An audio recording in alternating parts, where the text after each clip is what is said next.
Death is around us all the time, but how do we help people, appreciate life more?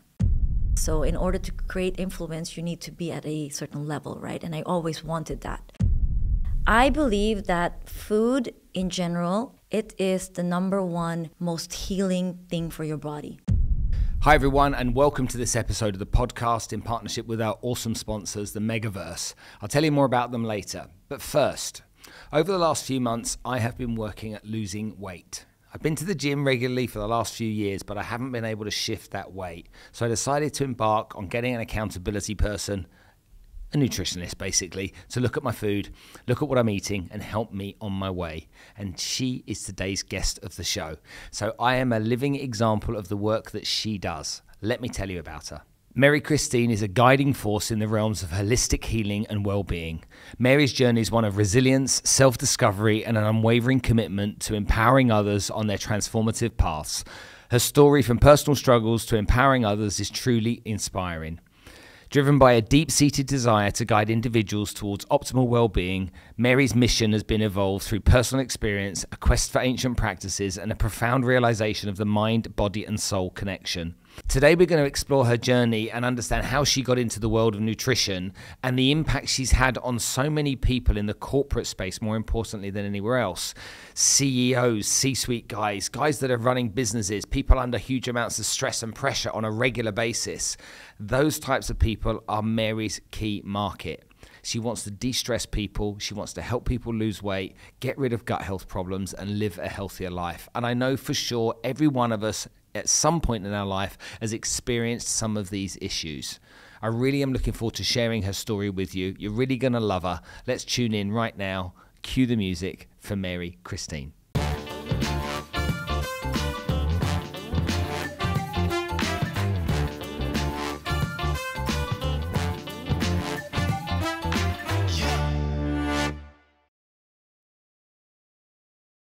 Megaverse, the digital frontier of tomorrow. Megaverse stands at the cutting-edge intersection of technology and imagination. It's a virtual realm where the limitless expanse of the digital universe unfolds, offering users unparalleled experiences and interactions. With its advanced metaverse platform, users can craft unique avatars, forge connections, and even establish their own digital estates. It's more than just virtual reality. Megaverse is an expansive digital civilization teeming with opportunities for both individuals and brands. From immersive concerts to revolutionary retail experiences, Megaverse is redefining the way we engage with the digital world. As we stand on the brink of a new era where the lines between our physical reality and the digital realm blur, Megaverse is poised to lead the charge in this brave new world. Dive in and discover a universe without bounds. This really is the future. Mary, welcome to the show. Thank you. I'm so excited to be here. Are you really? So excited. Now, having you on the show is quite interesting for me because there's a big change that's happened in my life over the course of the last few months since meeting you. And I was talking to Alex earlier about nutrition and the importance of it. And I didn't really have a huge amount of interest in it. It was kind of like a secondary subject after being kind of like fit and healthy. And it always seemed to me like some form of punishment that I was going to have to go through. Nutrition doesn't sound like it tastes nice. Nutrition doesn't sound like it's fun. And to be honest with you, as we both know, it wasn't a fun experience at the beginning.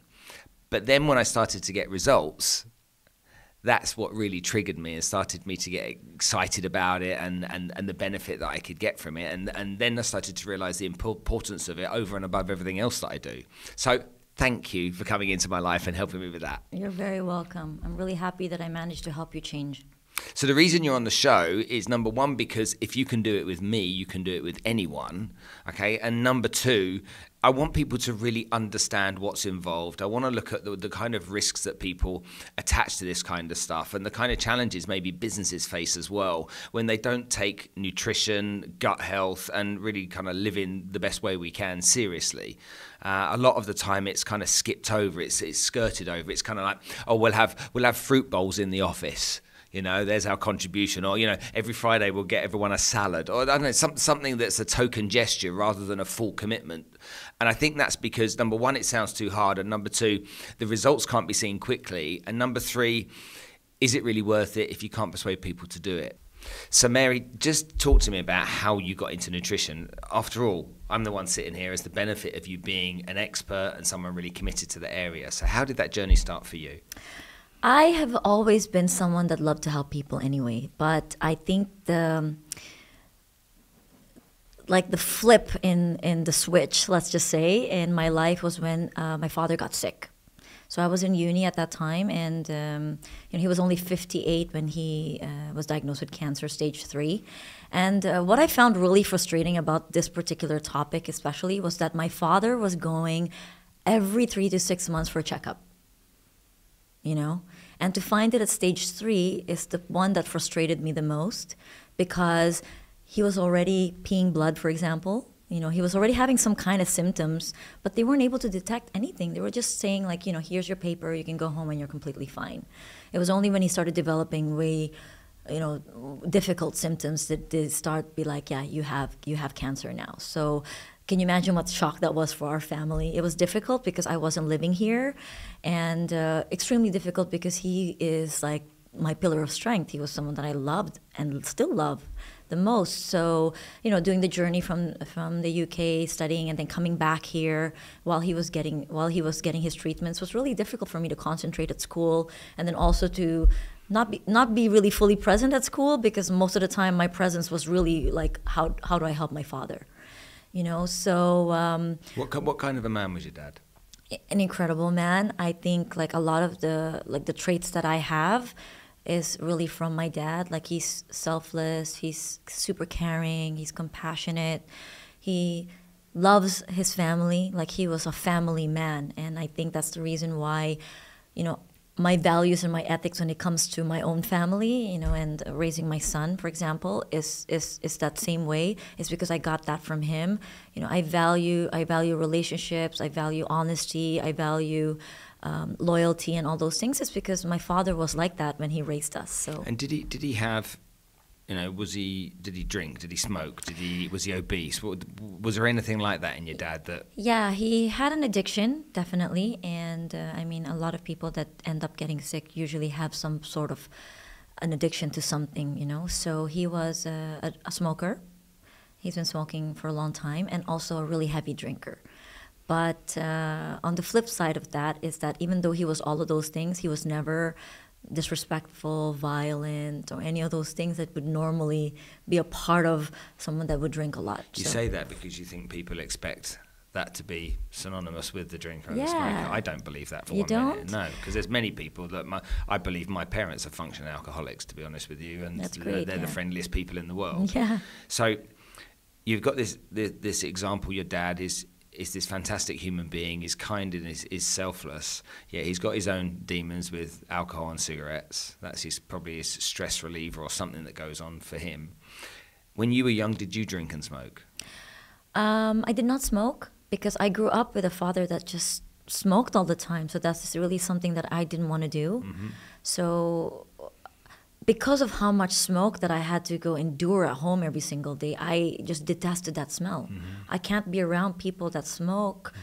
I can't be in a vicinity of smoke. It's because it's just like so traumatizing, that experience. Do you have something like that too? Like your parents were smokers too? So no, parents weren't smokers, but they drink. They just drink. There's always a bottle of wine open. Oh, okay. And so did you ever have this whole like relationship with alcohol because you saw your parents? Yeah, so my early years I didn't drink. Then I drank for a while, and now I don't hardly ever drink at all. And for me, it's just like, why do people need to drink? And I don't get that. I don't get what the real benefit is. Right. And what I don't like is the denial. You know, it's that I don't drink, and I'm like, well, you drink a bottle of wine a day. That's a lot. You know, if I drank a bottle of wine, I wouldn't be able to walk down my stairs. So to me, that doesn't make a lot of sense. So when we understand your situation, tell me how your father passing away from these illnesses that were to some degree caused by his own habits, how that impacted you and your thinking for your type of lifestyle moving forward? You know, I think anything that happens to everyone has a very different reaction. You know, we're 4 siblings. My youngest sister is 6 years old. She went on a complete, like, she just stopped talking for a whole year. For me, it was a lot of, like, regret, anger, frustration, helplessness, hopelessness. Because, you know, you want to do so much more, but you can't. You're not even in the capability to do it, you know, financially and so on. So, yeah, it was a very traumatic experience. It took me a really long time to heal from that. And I thought at the moment, I kind of rebelled, I'd say. I went back to uni and I kind of just got into absolutely everything, you know, hung out with friends, did all the things any teenager would, never listened to my mother. You know, all those kind of things, because like you find an outlet to take out a lot of the things that you're feeling bad about. And for me, it was like just trying to forget that pain. And what most people do in any traumatic situation is same as PTSD, right? You block it in your subconscious and you don't think about it anymore. And then as you get older and there's trigger points that trigger you, they come back. So I think I blocked it for a really long time, and I was a very young mom. So at 22, I already had a son, and you know, my focus was just primarily on just my son. So your dad passes away just after your son's born. That's right, yeah. He was 1 month old. Literally, there's a month over crossover, and you've got the joy of just having this baby that's come into your life, plus the pain of dad going. That must have been really, really tough. Yeah, it was pretty tough because, you know, like, I was really young, so you'd think like your early 20s, you're still a kid yourself, you know, you're still trying to navigate your own life. And like any young mom, you have to grow up too fast and you have to be mature and you need to take responsibility. And the one thing that my father always taught me was hard work and dedication and commitment to what you do. And I've always wanted to be a good parent. So my focus for the longest time, and my son is in his 20s now, was always trying to be a good mom. So the one thing that my father cared about the most is reputation. And I wanted to give my son like a good, like, I don't know, like I'd say like look at me as to be proud, even though you're like a single mom, you're not just out partying every single night as a 20-year-old. Like I just was focused on work and raising my son, and I did that for most of my 20s. Okay. So you could have done anything. You could have pursued many different careers, many different directions, but you got into nutrition. I want to know how. Okay, so I had an eating disorder when I was younger, like any teenager who always like wanted to fit in or look different or be different or be liked by boys. Or what was it? For me? Well, yeah, your eating disorder. It was definitely like wanting to be accepted. Because No, what was your eating disorder? That was wanting to be accepted. Sorry. So my eating disorder was I wouldn't eat. So it was definitely anorexia. So I would just stop eating. I wouldn't eat for weeks and days, and I spent most of my 20s and even part of my 30s like still trying to recover from that. So like I've always cared about weight and like looking good and feeling good in what way. I've always wanted to be a size 0, like that mattered to me. So till today I'm a size 0. I've never been above a 0. Until when I was pregnant, of course, but then like I cared about that, and that's been always something in my brain since I was younger. So the eating disorder happened, and then obviously losing my father, and then the one thing that I could control when I lost my dad was my weight. The one thing that anyone can control when they have an eating disorder, because they can't control anything else in their life, they control their weight. And that's the reason why they do it, is because of that very reason, right? There's just many external factors that you can't control. You could have been abused as a child, emotionally, physically, whatever it is. Things are not going your way, heartbreak, trauma. You can control food, and that's the one thing that you would. So there's 2 sides to that. You could either end up using food as an outlet, so you eat a lot, or you could be like me, who just doesn't eat anything at all. Lots of people listening are watching this right now saying, yeah, the eat a lot one I got, but the not eating anything at all would be perfect. Yeah. But that's challenging for a lot of people. But you got it. So with that eating disorder and not eating for so many years, did that mean you then spent time studying that subject? Or yeah, because was it by accident? No, I've cared about health. Like when my father passed away, I wanted to just study about cancer. Like I cared so much about trying to understand why he got that, how he got that, could we have saved him? Is it conventional medicine the problem? Because, the diagnosis didn't come till much later on. People in my surroundings, and I was a young mom, so I cared about, what went into my son's food. And from a very young age, my son had gut-related issues already. And it's crazy because I never had any gut-related issues per se. Even though I had an eating disorder, I was always okay in my gut, But my son always had intolerances to everything. He was allergic to a lot of things, always had problems. And then he developed tics, which was a massive issue for me. And as a young mom who knew nothing about motor tics, it's like a mild form of Tourette's.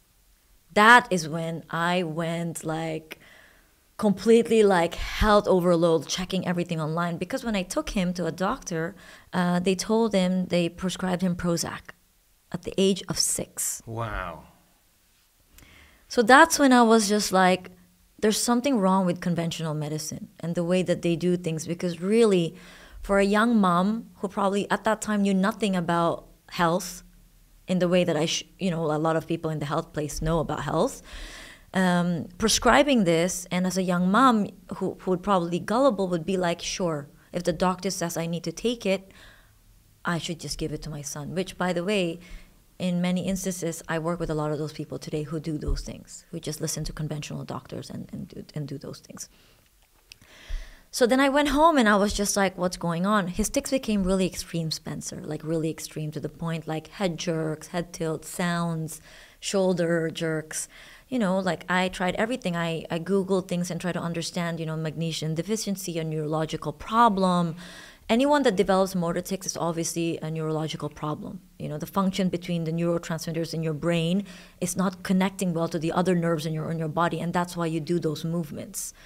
So then I read an article that said by the age of 12, if those tics are not gone, he would end up having them for life. So then that obviously freaked me out. So I tried everything. I tried to change his diet. He wasn't getting better. Long story short, I found something in a vitamin component that was a composition of the right kinds, where when I gave it to him, within that week, he started doing the tics. Really? When I removed those vitamins from him, he started doing them again. So I thought maybe there was something in the composition of these vitamins. They're from the UK, by the way, these particular vitamins. That was making it go away. So I gave it to him again, and then he would stop it completely. So I decided to give him that for 3 months. I take him off that, the tics would come back. So I kept him on that for a good 4 years. He was hating me, by the way. Because imagine a kid at 6 years old constantly having to pop pills. There's one point I would give him the chewable version of that because he didn't want to take it anymore. But I think it was because of that and my constant research and the care and effort that I put into trying to understand his issue that I saved him from that. The reason I tell you the story is because many years later, I met someone who was much older, in their 20s, who actually who had the same tics as him. And then I looked at him, and then I met his mother.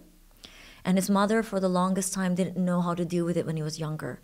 And I always felt that if moms or parents just put in as much effort as they could for trying to understand certain symptoms that their kids had, that maybe they would have been lucky as I did with Austin. And that he just got healthy and got better, and now he has no signs of that. I've got to know you over the last few months. This is the first time I've heard this. Yeah, I don't talk about that story. Tell me more. Sure. So yeah, I decided that health was going to be my thing. I really loved it. I really loved doing it, helping people, researching about it. I knew that there was something just wrong in the conventional medicine system. And I needed to find a way to help people heal naturally. If I could do it for my son, I could do it for other people. So while I was working in corporate, and I worked in a corporate space in a law firm actually for over a decade, my main focus in corporate was trying to fix mental health issues. Because most people working in law firms always are high-strung, high-stress, high cortisol levels, can't deal with their mental health. They're always breaking down. It's a really, really tough environment to be in, especially when you make it to senior associate and partner level. To get to that level, most associates do everything to get to that level. And I work with them, day in, day out, so it's really tough. When my son moved to go and live with his dad was when I decided I really wanted to focus on health primarily. So then I took up all my certifications. I decided this is what I wanted to do, and I haven't looked back since. It's the best thing that I've ever done for myself. I believe that I've healed a lot of my own personal traumas by working with so many people and helping them heal theirs. What kind of feeling do you get when you make that difference? You know, it's like anybody that goes out there and tries to make a difference for other people's life. It's that same feeling. What do you do? What do you feel when you help people? Yeah, I feel amazing. Yeah, on top of the world. And how do you think it makes me feel when I help you feel amazing? Well, when you, for the benefit of everyone that's listening and watching, you've helped me for the last few months, and every time we have a win, you seem to celebrate it harder than me. It's almost like you're happier than me. Yeah. You know, I'm happy, but you really cheer me on and focus on that. What's the goal? 80 kilos and sticky toffee pudding as a prize. And I think it's also because I really love sticky toffee pudding and I never really have it. So I'm like, this is a perfect excuse to have sticky toffee pudding. But I think the reason why I also celebrate a lot of people's success in that sense is because I know how hard it is to get there. Mm-hmm. It's not easy. And a lot of people who look at other people who have gained a lot of weight have zero compassion for them because they don't really understand the struggles it takes for people to want to lose that weight. It's really tough. It's a mental game. For most people, they just don't have that mental resilience to lose the weight. So every kg down for people that end up losing it is a massive win for me because I know how difficult it is. The way that I see it in my mind is the weight gain is subconscious, the weight loss is conscious. Yes. And so the subconscious, you're not thinking about it. The conscious, you really are. And you need to have grit and determination day after day after day to get somewhere. And, you know, I've been going to the gym for many years now because of my mental health. I need to work out and feel good, but I haven't been losing the weight. I've been fit and healthy, no argument there, but I haven't lost the weight. And I've tried. Okay, I've tried. But what I learned is that I needed to be accountable to someone. And I just put it into the same category as my personal trainer. He's there every day at 5 o'clock. I'm not letting him down. Okay, I'm going to be there. I will not show up. And so I know Monday to Friday, that's where I've got to be. People say, why do you get up at 4:30? You don't, but everybody else says, why do you get up that early? You're nuts. And it's like, because I will not let him down. And I feel that he won't let me down either. And I don't want the ridicule of not showing up. I think on social media, I tell everyone in the car that I'm on the way to the gym every morning as well. So when I don't go, I get messages like, well, where are you today, Mr. All Day, Everyday Guy? You know, Mr. Never take a day off. So there's an element of that. And with you, for me, it was having someone I was accountable to. And that's more important than the food you do or don't consume, the path that you follow. It's just knowing that you have to answer to someone and you can't let that person down. Makes it, for me anyway, an easier process to follow. But isn't it the same though when we go to school and we need to listen to a teacher and we need to get good grades? It's the same as anything. Accountability, it doesn't matter where you are in life and what phase you are, you really need to have it. Most people at least that I know are not disciplined. Mm-hmm. They just don't have it. Environmental factors, community, stress of life, problems. Like I think most people deal with problems instead of finding solutions. It's interesting you say that. I think I think everyone has discipline in some areas of their life, but they don't know how then to join that discipline to other areas. So there's something in their life. It may be a discipline because they love playing with their train set and they always want to play with their train set at 5 p.m. every day. It may be because they cook a dinner. They have some form of systems and processes that they follow that has become a subconscious behavior. They don't think about it, you know. It's like I get up in the morning. I don't think about having a shower before I go to the gym. I just do it, you know. I don't think about cleaning I just do it. Before I go to bed every night, I put my gym gear out. I don't think about it, I just do it. And I think that everybody has those types of things in their life. It's just understanding I do have those, making a conscious effort to understand that and say, okay, how do I make that type of behavior, or how do I transfer that type of behavior into, you know, the calories that I consume or the food that I eat or the way that I eat. And so the discipline for most people is that they need to get up and go to work because they have the responsibilities. Mm-hmm. That's discipline. Mm-hmm. But when it comes to your health, it's not discipline. Because why? Why is discipline for health always secondary? Why isn't it priority? Because, you know, you don't see instant results with health. It doesn't really matter. But with going to work and, you know, getting the money at the end. Do you believe that people are money driven? Some people are motivated by money, yeah. Some people are not, but some people are motivated. I think a lot of people are motivated by money. I think it's a large population of people that are. There's a pursuit of money, and there's a pursuit of dealing with the pain as well. It's like I have to get money to pay these bills, yes, as opposed to I have to get money to live this glamorous lifestyle or whatever it is that they want. So it would be interesting to be able to change people's mindset and then get them to think that instead of being so money-driven and money-motivated, how about health-driven and health-motivated? Because if you are those two things and you can live a longer life, those other things could be easier to attain.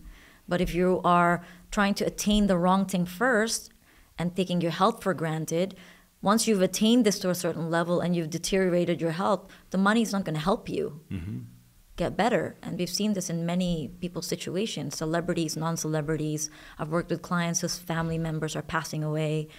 Death is around us all the time, but how do we help people, appreciate life more? Let's talk about some structures and strategies that people can use, because I think that maybe it sounds more daunting than it actually is. And I don't want to use me as the example, because we can just lean into that every single time. And I think it's important that people know, because there'll be people going, well, I'm a woman, I'm not a man, or I gave birth 2 years ago, or I do this type of thing, and my life's different because. And so everyone's got their yeah buts, haven't they? So let's talk about some things that people can focus on. Okay. All right. Just to be really simple about stuff. Okay. If we're looking at our health, we don't know whether we're unhealthy, really unhealthy, or just okay. Where do we start on our journey of trying to become healthy? Mindset, number one. I mean, you fix that, you fix most things. And it's funny because... So we don't need a nutritionist, we need a psychologist. Nutritionist is similar to a psychologist, because at the same time, a nutritionist, especially a holistic one like myself, you do mind, body, soul. So you're pretty much having to condition your mind first before you can even get into the physical aspects of health. Whenever I work with clients and with people, the one thing that they come to me first is always the problem. Mary, I have this problem. And because everyone's so different, like you say, like people's problems are not the same. What do you need to change first? You're not going to fix the problem. You're going to fix the mindset to the problem. So when I work with them, I try to first understand why they're having these blockages in their life, like sugar addiction, alcohol addiction, tobacco addiction, workaholism, which is like apparently like a very healthy addiction. But is it really though, if you're not getting enough sleep? So I don't know, that's a debatable topic, but I would say, at the end of the day, I would always focus on the mindset first. I would always look at that as the primary focus. First, try to understand why you are having those blockages. The second is then getting people to do a blood test. There's a lot of nutritionists out there or people in the health space, coaches, who just would provide you a meal plan. Say, I want to lose weight. Give you a meal plan, just like, for example, a personal trainer at the gym. They're not really qualified to give you health plans, meal plans per se, but they do it anyway. But it's really hard to give someone a meal plan when you haven't done the blood work. So what is the blood work for?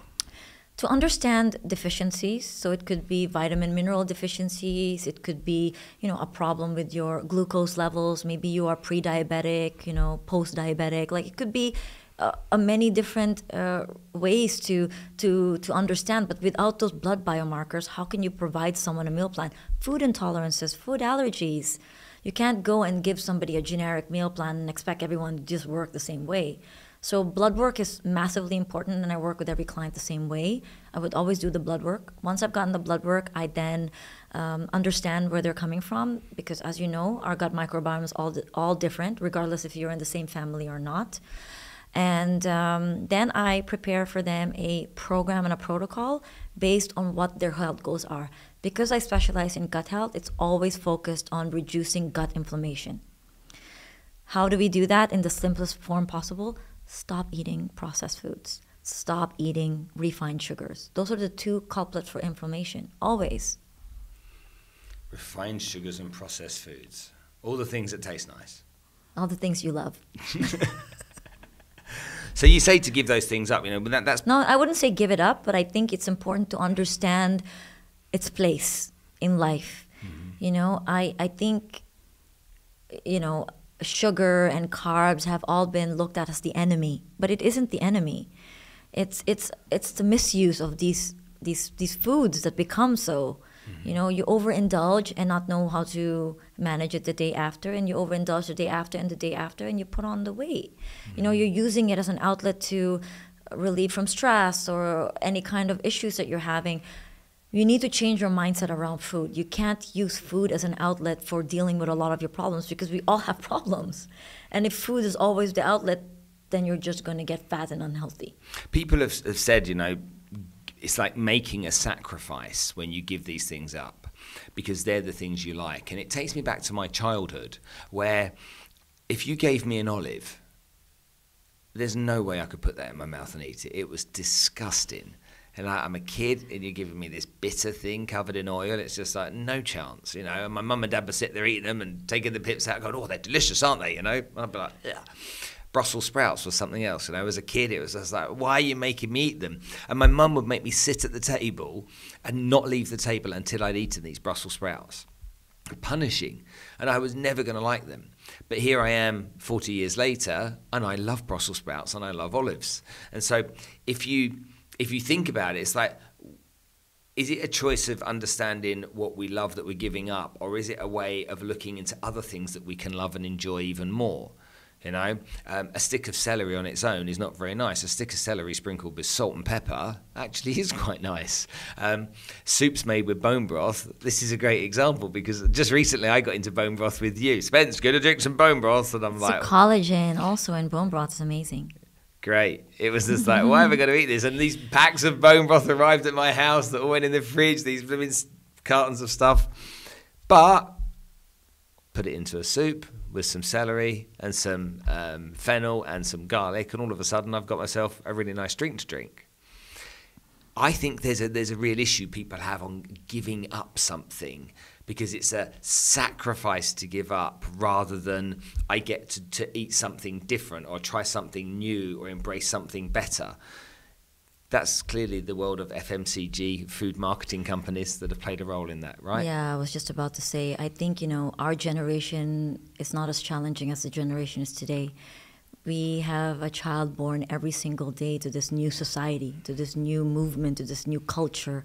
And ancient ancestral nutrition has just been lost in translation. We don't even eat farm-to-produce food anymore. We don't even know where the produce come from these days. You know, there are certain countries that still have herbicides and pesticides called glyphosate that are just toxic for the body. It causes cancer. It makes you sick. And sure, many countries have banned that. Middle East have, but there's still many countries that still use that herbicide and pesticide. And it makes it very challenging for the generation today to be able to focus on healthy eating, because healthy eating is not the norm. You know, you need to have somebody say it in your face that is something that you shouldn't be having. You need to grow up with parents that teach you the right way. I believe responsible parenting is super important, and it's hard in the Middle East, right? In the region that we live in, because they don't grow up with that same culture. The culture here is very different. They eat really late at night. Shisha is a normal part of their household. You know, they only fast in Ramadan. It's one time per year. And the rest of the year, it's like, you know, the kids are growing up with a certain type of luxury, so the parents are not home all the time to really care for their children. And because that's the case, our children are growing up in the way that they shouldn't be growing up, and that's the reason why they eat the way they do and get sick the way they do. Diabetes, let's give you an example. NCDs, which are non-communicable diseases, are 70% disease rate in terms of the way they die in this region, in the MENA region. 70%. That is massive. That's the reason why most people die. And respiratory problems, cardiovascular disease, diabetes, cancer, diabetes at teenage level. You know, so that's really young to be, and obesity is massive for children in this region. Like, I think parents need to wake up more than anything.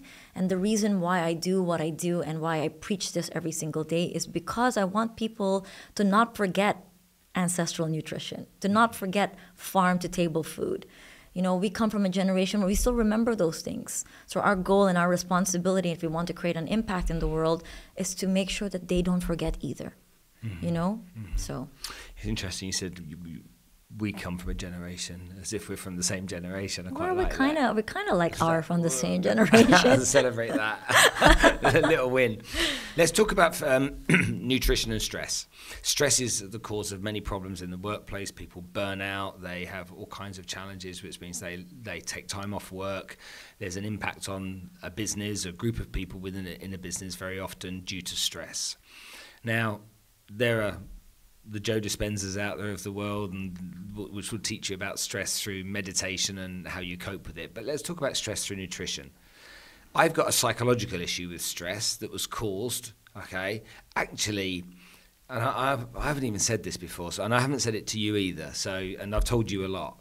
But when I had the extra kilos, I didn't want to go to the beach, all right? And I would sit and worry about that.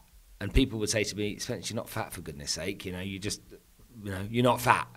But I would be really, really aware, really conscious, and it would really bother me, and it would eat at me. And if Anna would say, hey, let's go to the beach, I'd be like, I don't want to go to the beach. Let's go and do something else. And she'd be like, well, why not? Why can't we go to the beach? And I didn't have the the courage to tell her straight. And so that stressed me out quite a lot. With stress in people in the workplace, in their lives, how do we use food to de-stress us? Food is healing. Let's just remember that before anything else, right? But too much sugar causes glucose spikes. And glucose spikes causes you to want to eat more. It makes you really tired throughout the day. And when you're tired throughout the day, you develop brain fog. You're not very active at work. You forget many things. You are just not productive as a person. Now, I believe that food in general, like many people in the functional medicine space would tell you this, it is the number one most healing thing for your body. But people abuse food. So if I was to sit with someone who had, for example, 50 kgs overweight and they want to lose weight, the one thing that I would tell them is, I would not tell them to stop eating sugar and stop eating carbs. I would tell them it's important to first understand how we can change your relationship with food. Because most people's relationship with food is pretty bad. Would you tell me that your relationship with food is amazing? No, it's better, but it's not great, no. Yeah, it's not great because? Because I use it as an outlet, it takes my mind off things. Yeah, and like for other people, they have other forms of addiction. Food becomes their addiction because sugar makes you crave for that more. It gives you the instant hit of serotonin, dopamine, what you need to feel good, but it doesn't last very long, so it's a short hit of happy times.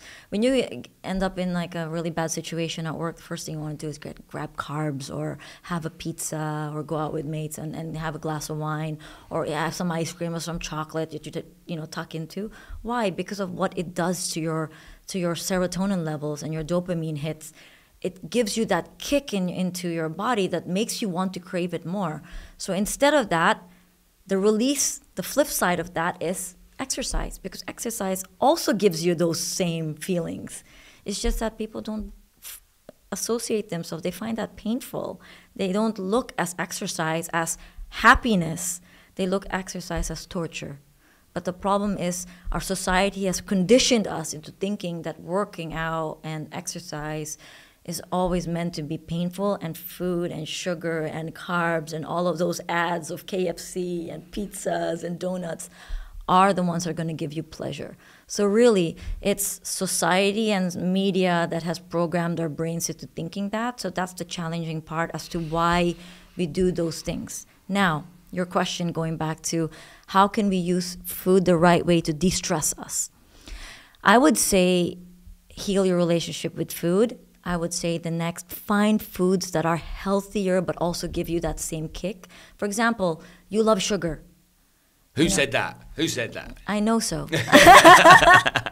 You love sugar. And, most people would be lying when they say that they don't. I would say the larger part of the population are addicted or prefer sugar over savory because it tastes amazing. Let's just be honest.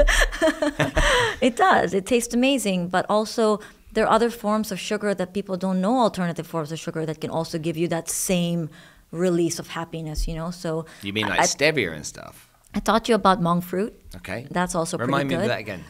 So monk fruit is just a type of fruit that has been discovered in Asia. And they found that when they started consuming monk fruit, it doesn't spike your glucose levels. So they started using that as an alternative to the traditional refined sugars that people consume. The same with coconut sugars, manuka honey. These are all alternatives. Fruit. Why aren't people consuming more fruit? You know, now people also need to understand that there are certain fruits that spike your glucose levels, and there's some fruit that doesn't. So that goes back to the glycemic index. A high glycemic index and a low glycemic index. Do you know much about that? Tell me about which fruits spike the levels and which don't. So I would say that in general, if you're consuming an entire fruit, like an entire watermelon that nobody does, by the way, that will spike your glucose levels. But most people will only consume a portion of fruit. Mm-hmm. So which means that most fruit in general, because you're only consuming a portion of the fruit, it will not cause insane amounts of spikes. This whole concept about making sure that you're eating 7 servings of fruits and vegetables per day is, in my view, really unrealistic, because a lot of people can't consume that much food. You know, as we get older, you're in your 50s now, I'm in my 40s, you know, there has been a lot of science backing and proven that we can't consume that many meals anymore because our bodies, our organs is just not able to digest the food the same way the liver.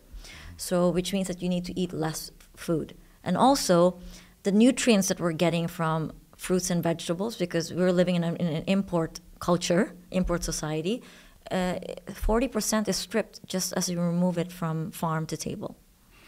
Farm to table, we lose 40% of the benefit of the nutrients, yeah. Okay, so, and we can't avoid that because we're not in control of that process. But taking that into consideration, what fruits are good for me? Banana is really good. Oranges, watermelon, papaya is great for people who have constipation issues. It's really good. I would say most fruits are are incredibly healing. You know, but it's just that the consumption of the fruit that people are consuming is just sometimes really high, and it's just like because of the high amounts of glucose spikes, that's what's causing the problem. But I think in general, fruits have no issues with. I consume fruit in general, and I love it. What are some common health misconceptions that you often face? All calories are created equal. What does that mean? All calories are not created equal. Tell me about that. You can have a donut and you can have like a meal of chicken and it would be like the same calorie. You can have like a chicken breast and a donut and have the same calorie. Would you consider those calories the same? No, I'd consider the donut a tastier calorie. Yeah, it's a tastier calorie, but it's a bad calorie. Yeah. So, but people think that automatically. Let me give you an example. Oh, wait, if we've got 100 calories of chicken and 100 calories of a donut, that's the same. Yeah, people just think like all calories are equal. So let me give you an example of a Caesar salad. Most people go outside and eat at a restaurant and they'd have a really nice Caesar salad, automatically think it's healthy. People automatically think a salad is healthy. But the problem with a lot of the salads that when you're eating outside is all the dressings that they put in it. Mm-hmm. So a standard bowl of salad, a Caesar salad, is equivalent to 1,000 calories. Did you know this? What the? Yeah, it's a lot of calories, but people eat that and they think it's healthy. But actually, it's not healthy because it's a lot of dressing, it's a lot of Parmesan. You're eating the bread croutons in there. So yeah, when you think about it, that's a lot of calories. But you think it's okay. It's a salad. I felt good for the day, but really, you already consumed way more than the calorie intake for your lunch meal. So yeah, I wouldn't say like all calories. Give me another one. All calories are created equal. Another health myth is that you actually have to go to the gym to be fit. That's a very common one, which I think most people, no, I think movement is all you need to get fit. Don't you think so? 10,000 steps a day? Like people have been programmed into thinking that the gym is the only place that will help you lose weight. But actually, if you just walk the 10,000 steps a day, scientifically proven, you will also lose the weight. Working on a construction site 12 hours a Yeah, day. working Same on a thing. construction Working, site. doing Movement, manual labour. movement, just movement. Okay. So I've been asked some of these questions by people. It's really interesting what they've asked me to ask you. Someone asked, can you suggest a simple yet nutritious recipe or snack for busy individuals looking to improve their diet? Yes, avocados. I love avocados. Yeah, add a bit of salsa on top. Sauce, dressing. No, like a salsa. Like you can salsa. create your own salsa, like tomatoes and coriander, a bit of onion. That's a really great snack on the go. Nuts. I mean, a lot of people can be intolerant to peanuts, but nuts is a really great snack. I love to recommend that. I love creating fruit bowls. Those are Hold on a minute, because I want to get this nut thing right. Because I love nuts. Yeah. And you go to the gas station, you get those tins of nuts, and there's like salted cashews or unsalted cashews. I would always go for the raw ones because they're way better. The ones that are usually salted obviously will cause inflammation, and you don't want that. So anything raw is always better. So I would definitely recommend that. Fruit bowls are the most easiest ones to consume. So I would always cut a papaya in half, add a lot of Greek yogurt in there, sprinkle with more even fruit, and there you go. That's an amazing healthy snack. You specialise in gut health? Yeah. Okay. So, and we're going through a journey like that with my daughter at the moment, but we'll keep her out of this conversation. Gut health. Out of 10 people, how many people struggle with gut problems? All of them. All of them have some sort of inflammation. Every single human being in the world is a walking inflammation. Okay. It's facts. You know, it could be mold and mildew toxins that you're breathing from the air. It could be your air condition. It could be like you're not breathing properly anyway. It could be paint and construction. It could be from anything, you know, but we're always inflamed. And the reason why a lot of people are walking with, you know, brain fog, stress, anxiety, fear, is because they're chronically inflamed and don't know about it. Thyroid issues. A lot of the clients that I work with have thyroid issues. They don't know about it. Stay with me on guts. Gut is connected to thyroid, by the way. So the gut's connected to the thyroid. The gut is connected to everything, including your brain. Okay, so school me then, because I don't understand this. Okay, So gut, I automatically assume gut health problems means people have got, I don't know, an IBS type problem, or they've got some form of you know, leaky bowel or stuff like that. What is gut that's health? another misconception, Spencer, and it's good that you spoke about that topic because I think a lot of people get this wrong. They automatically think that because they have gut-related issues, it's not connected to any other part in your body. In traditional Chinese medicine, they always look at Ayurveda, traditional Chinese medicine. When you see them and they do like these pressure points and they check on you and they know just from the points of your feet if you have a liver problem, if you have a kidney problem, because they're all interconnected. Every single organ in our body is connected to our brain. That's the reason why it's called the gut-brain axis. So if there's any issues in your gut, it's automatically connected to issues in your brain. Right. You're obviously going to be able to function well. Mm-hmm. And if your brain is not functioning well, you're going to have thyroid issues. So automatically people assume just because they have gut-related issues, it has no connection with any other problem with their body. Another thing is a lot of people that I work with have acid reflux issues. I used to have that. As they get older, they develop the reflux.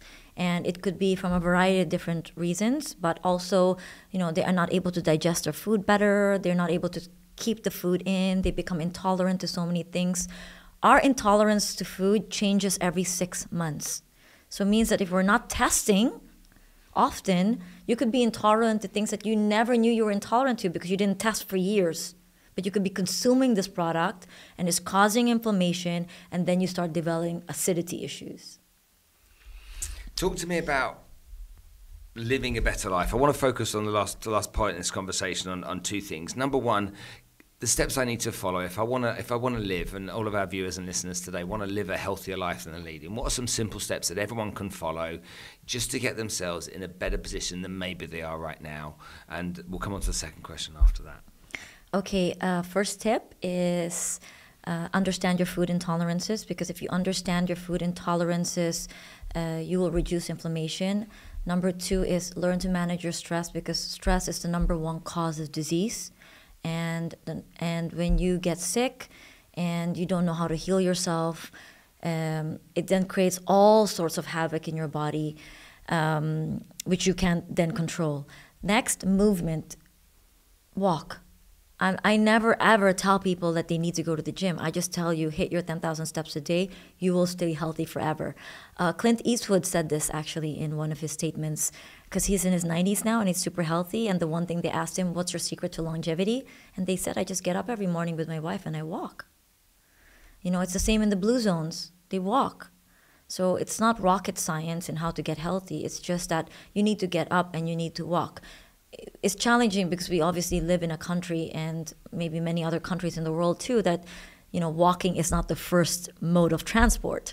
In the UK, for example, when we go there, walking is the thing that we do the most, and we love it, you know, because we are here all the time and we're always in our car, and then we go to the places that we need to go to, because there's a lot of like pathways where it's just not easily accessible that you can't walk. So movement is another thing. I would say how you manage your mindset, super, super important. I would say supplements, really big. The reason I say supplements is massive is let me tell you why.